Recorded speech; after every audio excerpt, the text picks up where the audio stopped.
ធានខ្ញុំយកមកជូនលោកហើយលោកត្រកាសសម្រាប់សុនហងងាវតែម្ដងទៅអត់ទេខ្ញុំគ្រាន់តែផ្ដល់ដំណឹងទេខ្ញុំគឺមិនប្រសពកិច្ចការនេះឡើយដូច្នេះខ្ញុំទៅមិនរួចទេពីមុនលោកក៏មិនបែរជាអ្នកយកការបង្កប់ដែរឥឡូវនេះលោកធ្វើបានល្អហើយតើមិនកើតទេខ្ញុំធ្វើទៅមិនរួចឡើយធ្វើក៏តែធ្វើដែរបើនិស័យសុនដឹងថាលោកជាអ្នកផ្ដល់ដំណឹងដល់ពួកយើងធ្វើឲ្យកូនចៅស្លាប់ចាំអញ្ចឹងលោកប្រកាសជាគ្រោះថ្នាក់ជាងនេះទៅទៀតផងចាំពេកការទៅកន្លែងចាស់ទម្លាក់កណាត់ក៏ហមមួយបើសម្រាប់មិនបានទម្លាក់កណាត់សឆ្នាំនេះពិតជាខ្លាំងសម្បំណាស់កុំប្រាប់ទេក្តាស់កុំថាខ្ញុំមិនបានរំលឹកហើយធ្វើបាបខ្លួនឯងសោះដឹងដែរទេលោកបងទីងក៏មិនចង់ឲ្យពួកយើងធ្វើចឹងដែរគេជាកូនប្រុសរបស់យើងយល់ពីគេច្រើនជាងនាងគាត់ក៏ជាប្តីរបស់ខ្ញុំដែរពេលដែលគាត់ស្លាប់គឺខ្ញុំនៅក្បែរគាត់លោកបងទីងស្លាប់ព្រោះអ្វីគាត់មិនចង់ឲ្យខ្លួនឯងខ្លាចទៅជាក្របអុករបស់តបបរទេសមកគម្រាមគ្រួសារទីងតែពួកយើងបាច់ជាបថុយស្លាប់ជាមួយតបបរទេសដើម្បីគាត់ធ្វើឲ្យបាត់បង់ភូមិគ្រឹះទាំងមូលនេះជាអ្វីដែលគាត់ចង់បានមែនទេឈិញអីកុំនិយាយជាមួយម៉ែយ៉ាងនេះខ្ញុំមិនហ៊ានទេតែសូមឲ្យអ្នកស្រីចាស់គិតឲ្យច្បាស់ផ្លាស់ប្ដូរមានតែអញ្ចឹងទេគឺជាមធ្យោបាយតែមួយដូចយកសពអូនប្រុសយើងមកវិញហើយក៏ជាវិធីតែមួយសម្រាប់អូធានភូមិគ្រឹះមិនត្រូវបំផ្លាញចោលសងសឹកមិនអាចបង្ខំបានឲ្យតែពួកយើងនៅរស់គង់តែមានឱកាសសងសឹកបានយើងនិយាយយ៉ាងនេះប្តីយើងស្លាប់យ៉ាងអត់ប្រយោជន៍ហើយមែនទេអ្នកក្រៅគឺនៅតែជាអ្នកក្រៅមែនបងប្រុសឃើញទេនេះហើយជាប្រពន្ធរបស់បងអ្នកស្រីចាស់ខ្ញុំសុខចិត្តទៅនាំសពលោកបងទីងមកវិញតែសូមអ្នកស្រីចាស់គិតឲ្យច្បាស់កុំបំផ្លាញភូមិគ្រឹះឈិញអ៊ីង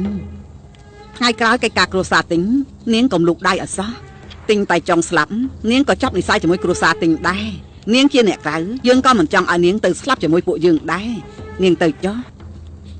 អ្នកស្រីចាស់និយាយថាមិញនាងចង់ឲ្យម្ដាយខ្ញុំនិយាយប្រមាណដងទៀតនាងមិនទាន់រៀបការនាងមិនមែនជាគ្រួសារទិញទេឈិញអ៊ីងនាងមិនចង់ស្លាប់យើងយល់នាងនៅក្មេងនាងនៅស្អាតមានមនុស្សជាច្រើនចង់ដណ្ដឹងនាងបំភ្លេចទិញតែចង់ចោលទៅម្យ៉ាងទៀតតែចង់ព្រោះតែរៀបការជាមួយនាងឲ្យកងដៃទៅនាងឥឡូវនេះនាងប្រគល់ឲ្យយើងវិញមកទិញសៀងប្រគល់អីបានបងប្រុសខ្ញុំឲ្យខ្ញុំវិញមកលោកបងទិញស្លាប់ដើម្បីខ្ញុំត្រូវតែសងសឹកឲ្យគាត់ខ្ញុំមិនទៅណាទេនាងចង់ឲ្យយើងនិយាយឲ្យច្បាស់ជាងនេះទៀតមែនទេយើងមិនអាចឃើញមុខនាងទេអ្នកស្រីខ្ញុំមិនយល់សោះហេតុអីបានជាអ្នកស្រីដេញខ្ញុំពីព្រោះយើងឃើញនាងគឺនឹកឃើញដល់កូនប្រុសរបស់យើងទិញតែចង់ពេលដែលនឹកឃើញទិញតែចង់យើងនឹកឃើញកូនប្រុសទាំង4យើងស្លាប់ដើម្បីយកសពតែចង់មកវិញនាងធ្វើឲ្យភូមិគ្រឹះគ្រួសារទិញដូចមេកលាប់ចាក់បែកបាក់គ្រួសារតែចង់យ៉ាងម៉េចទៀតចេញពីទីនេះភ្លាមទៅទិញសៀងយកកងដៃមកវិញ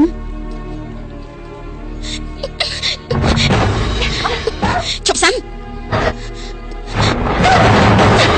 ជប់សិន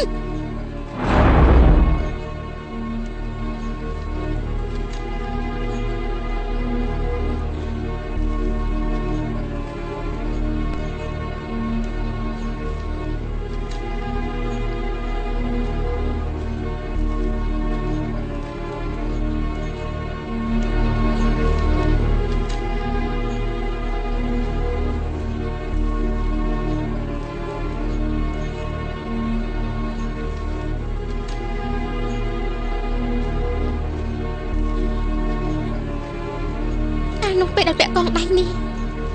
គឺដើម្បីលោកបងទីងឥឡូវនេះខ្ញុំដកកងដៃនេះក៏ព្រោះតែលោកបងទីងដែរអ្នកស្រីចាស់បានជំនាញប្រសាយ៉ាងនេះខ្ញុំក៏មិនហ៊ានប្រឆាំងនឹងអ្នកស្រីចាស់តែខ្ញុំបានជារៀបការជាមួយតៃចុងចូលក្នុងគ្រួសារទីងនៅក្នុងភូមិគ្រឹះទីងមួយជីវិតនេះក៏ខ្ញុំជាមនុស្សរបស់គ្រួសារទីងដែរអ្វីដែលខ្ញុំនិយាយទាំងប៉ុន្មាន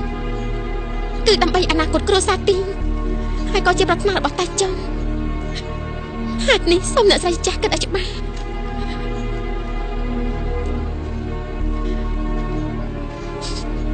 កងដៃនេះខ្ញុំប្រកល់ជូនអ្នកស្រីចាស់វិញ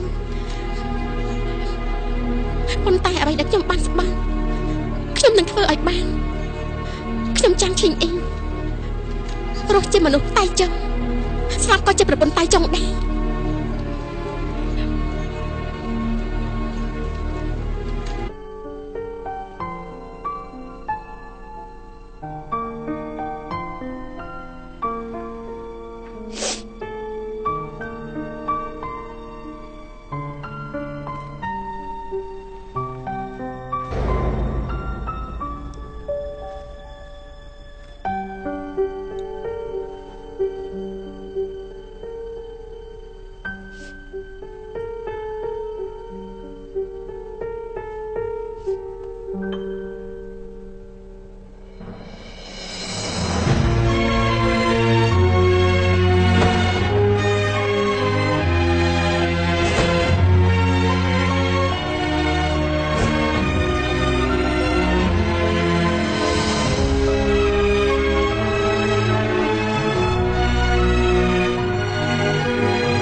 តាយចុងយើងជួយឯងបានតែប៉ុណ្ណឹងទេទោះជាឈីងអ៊ីងខឹងនឹងយើងក៏យើងសុខចិត្តដែរយើងគ្រាន់តែចង់ឲ្យនាងរស់តទៅទៀតនេះក៏ជាប្រាថ្នាចុងក្រោយរបស់ឯងដែរមែនទេ